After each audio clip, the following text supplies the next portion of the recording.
Não é porque a gente recebe um golpe da vida que a gente tem que, de fato, ficar de joelho. Tô falando do ponto de vista moral. A gente vai ficar de joelho financeiramente pro resto da vida. Saúde a gente perdeu dinheiro, isso aí acontece. Mas nada obriga a gente a perder a nossa moralidade, a nossa honra.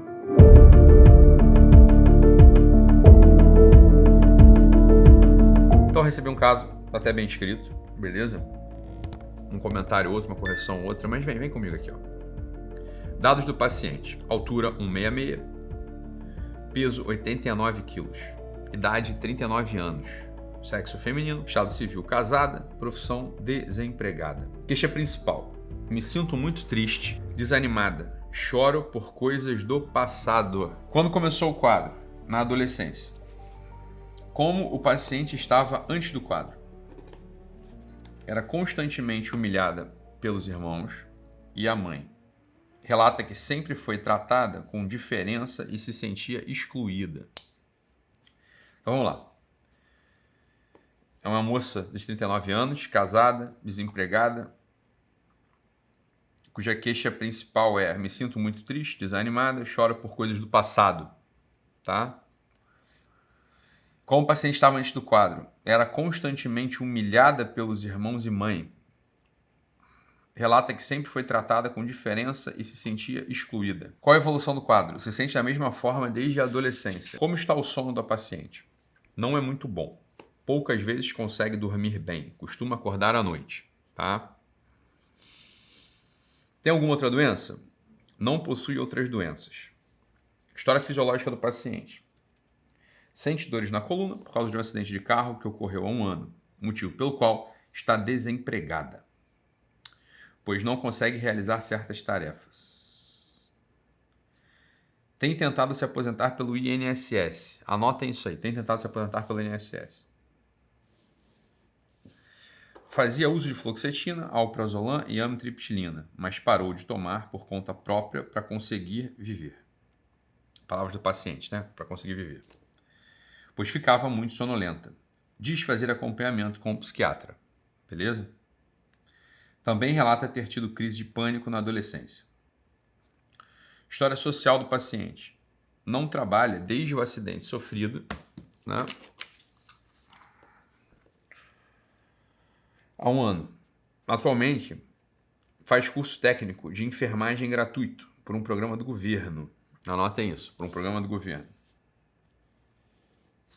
Não tem amigos. Tem um relacionamento superficial com irmãos. É evangélica praticante. História familiar do paciente: quando a paciente tinha 5 anos de idade, seu pai saiu de casa. Tá? Diz que ele era muito mulherengo. Sempre foi muito apegada ao pai por ser a mais nova. É a caçula de 5 filhos. E sentiu muito a sua falta após essa saída. Não tem lembranças dele como uma pessoa ruim, que seus irmãos e mãe sempre falaram, pois era muito nova e tinha um pai como um herói. Diz ser apegada a ele até hoje. Sentiu na época muita dor, mágoa e saudade. Diz que sempre se sentiu excluída, pois seus irmãos a tratavam com diferença e a humilhavam. Relata que a mãe costumava dizer que a culpa dela estar sofrendo era da própria... Ou seja, a culpa da mãe estar sofrendo era da moça do caso. Diz que sente um nada, sem valor para os outros e que vem se encolhendo nos últimos tempos. Beleza?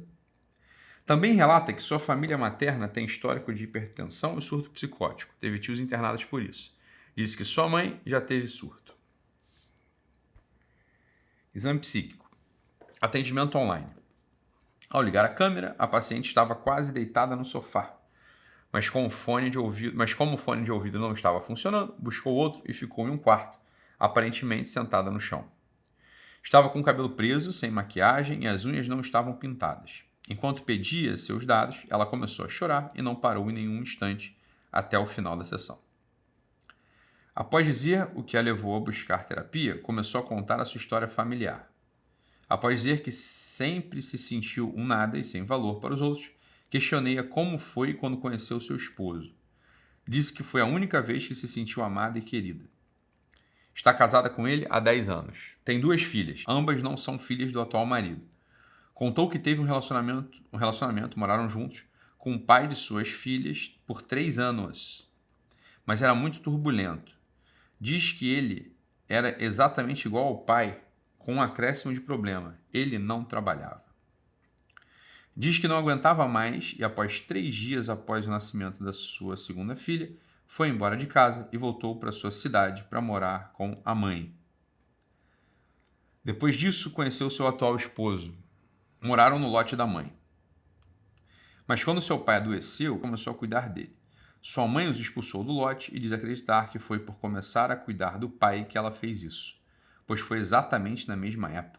A paciente remoe todas as dores vividas com muita profundidade e tem dificuldade de pensar em coisas boas que aconteceram com ela. Diz que seu momento mais feliz foi o nascimento das filhas. Se compara muito com os irmãos. Disse que ninguém da sua família foi no seu casamento, mas todos os irmãos estiveram todos presentes em suas cerimônias. Eu não entendi bem isso, mas enfim. Já na segunda sessão, pedi que detalhasse a infância e como era o funcionamento da casa. Contou que após a saída do pai, ela continuava falando dele e dizendo apenas qualidades sobre ele, o que irritava muito seus irmãos e mãe. Conta que seus irmãos o odeiam até hoje, principalmente a mais velha, pois de repente se viu responsável pela casa aos 18 anos e achava inaceitável terem sido abandonados para que ele ficasse com outras mulheres. Minha irmã dizia: se ele tivesse saído por não conseguir manter a casa, eu até entenderia, relata a paciente. Também contou que tudo que era falado na casa, ela contava para o pai, o que a levava a apanhar. Disse que nada de importante sobre ele podia ser falado na frente dela, pois contava mesmo.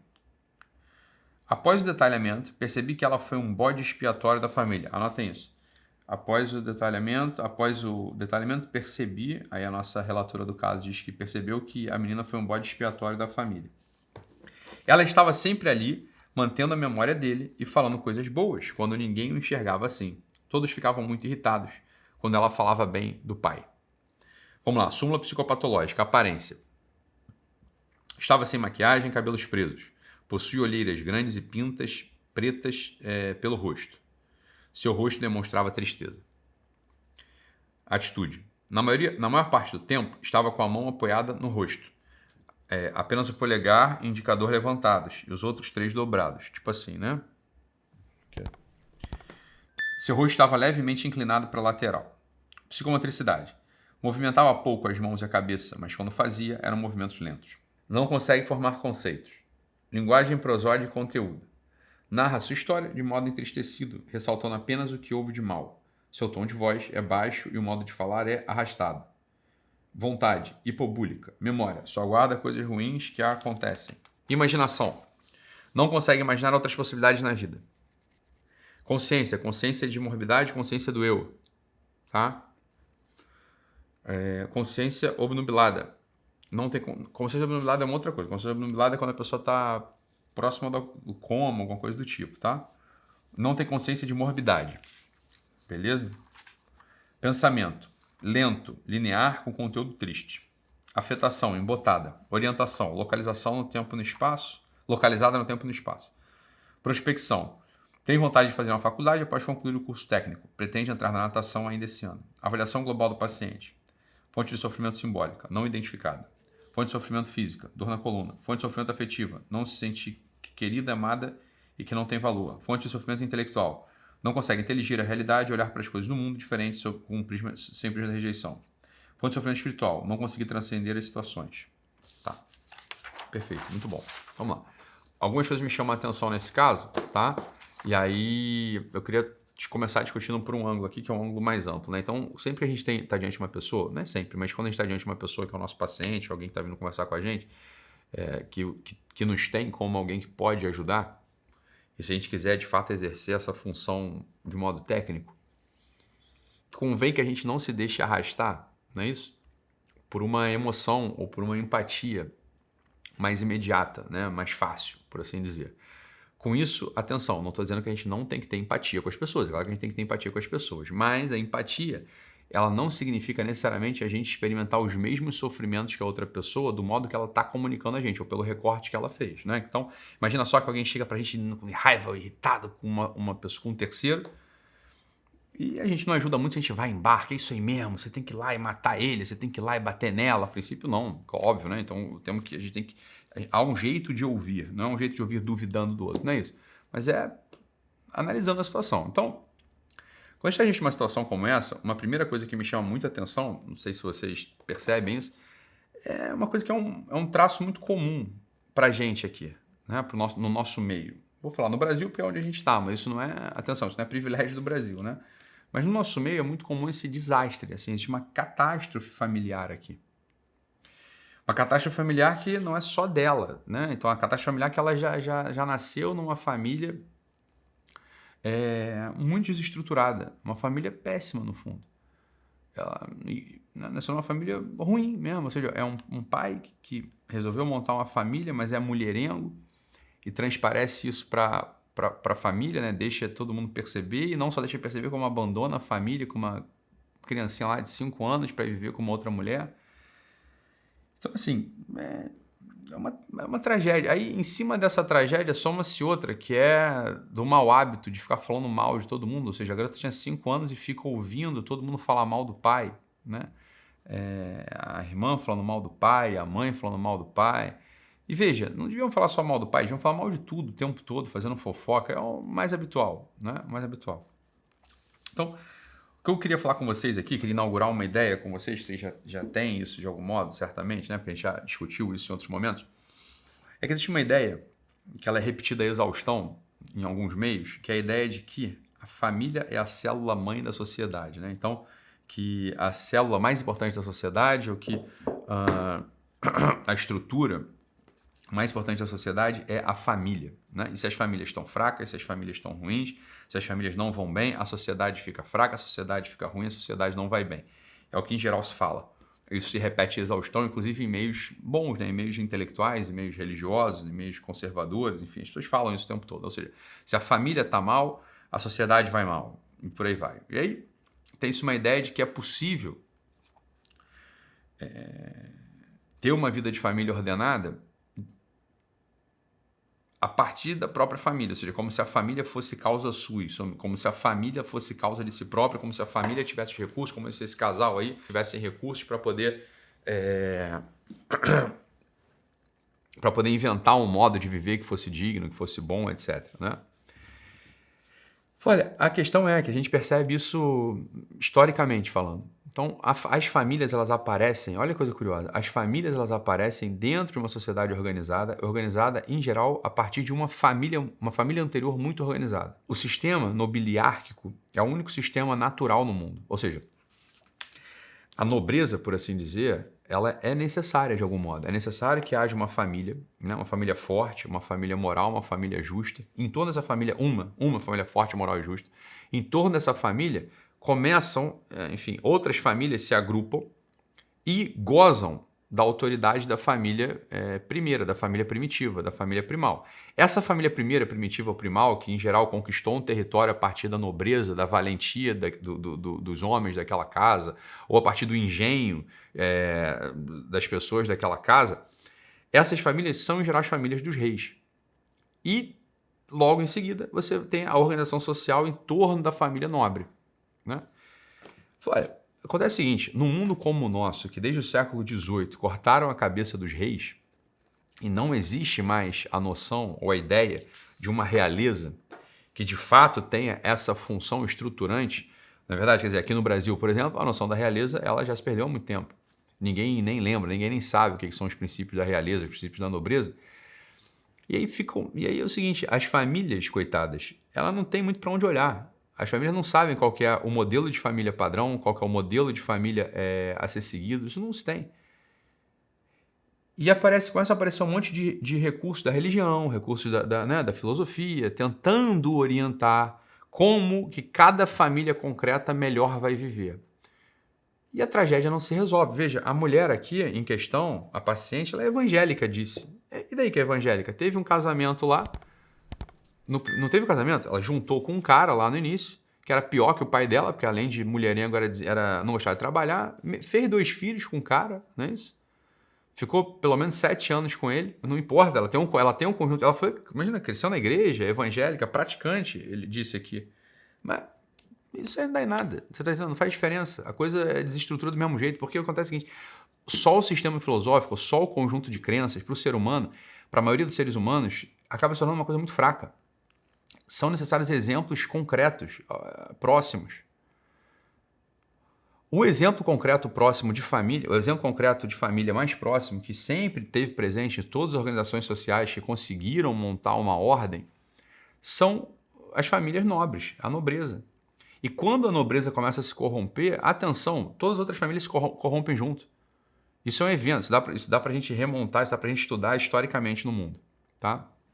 Então, veja você, quando um camponês, né? Não, ele não era um camponês, ele era um criador de cabras, nascido na Serra da Estrela, que sobe um pouco e fica ali no norte de Portugal.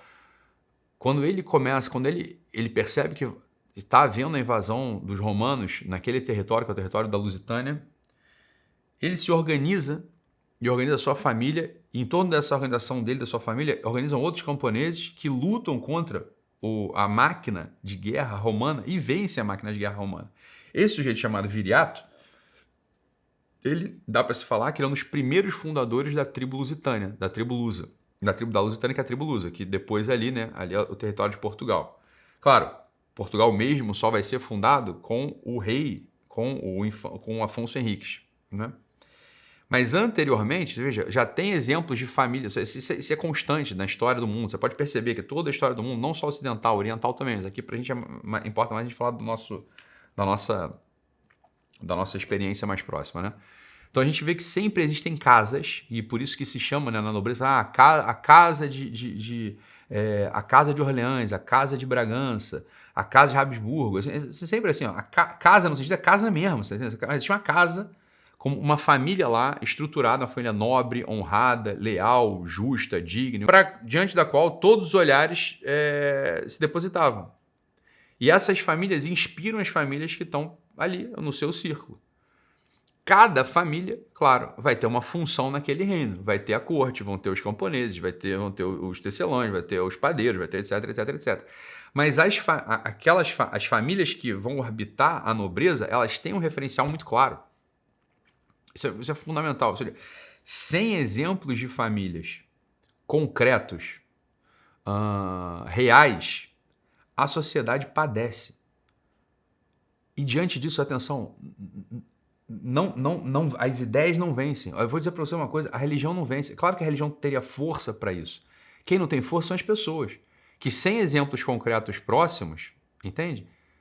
Não sabem muito o que fazer.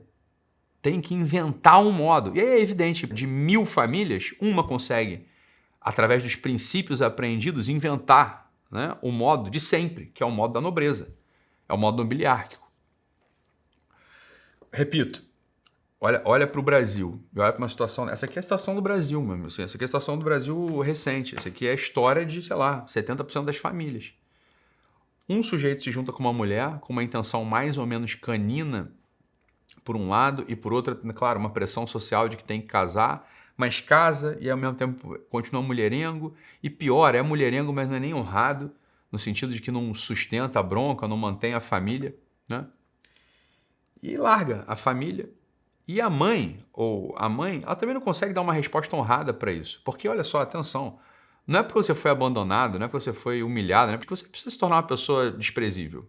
Que é o caso dessa mulher, que foi abandonada e se tornou uma pessoa rancorosa, magoada, cheia de dor interna. Olha, pessoal, as coisas acontecem no mundo, não é porque a gente... Atenção, isso aqui é importante. Não é porque a gente recebe um golpe da vida que a gente tem que, de fato, ficar de joelho. Estou falando do ponto de vista moral. A gente vai ficar de joelho financeiramente pro resto da vida. A gente vai ficar de joelho... saúde a gente perdeu dinheiro. Isso aí acontece. Mas nada obriga a gente a perder a nossa moralidade, a nossa honra. Nada obriga a gente a fazer isso. É a fraqueza moral, no final das contas. É a falta de caráter. É a falta de fibra. Isso é evidente, né? Então, veja, essa família aqui, ela é um reflexo da sociedade sem nobreza. Não tem nobreza nenhuma. Atenção, não tem nobreza porque é só... Atenção, é o seguinte, por que essa família aqui, por que esta mulher, ela não decidiu ser nobre, leal e justa e honrada? Né? É uma pergunta. se põe numa posição de coitada. Por quê? Porque essa é a posição de 95% dos seres humanos. 95% dos seres humanos se percebem como se fossem cachorros, como se fossem bichos. Ou seja, se eu tiver uma demanda ambiental, eu necessariamente me comportarei assim. Ora, se o meu pai morre, eu preciso ficar revoltado e triste. Se eu vou à falência, eu preciso ficar desesperado. Se eu perco uma perna, eu preciso ficar desolado. Por quê? Essa mentalidade, do vitimismo instintivo tá incrustado na cabeça de todo mundo. Tá cravado assim no centro da alma de 95% das pessoas. Né? Se o meu marido me abandona, eu preciso dar uma resposta desse tipo. Mas por quê? Essa é uma pergunta que tem que ficar. A gente tem que se fazer essa pergunta. Por quê?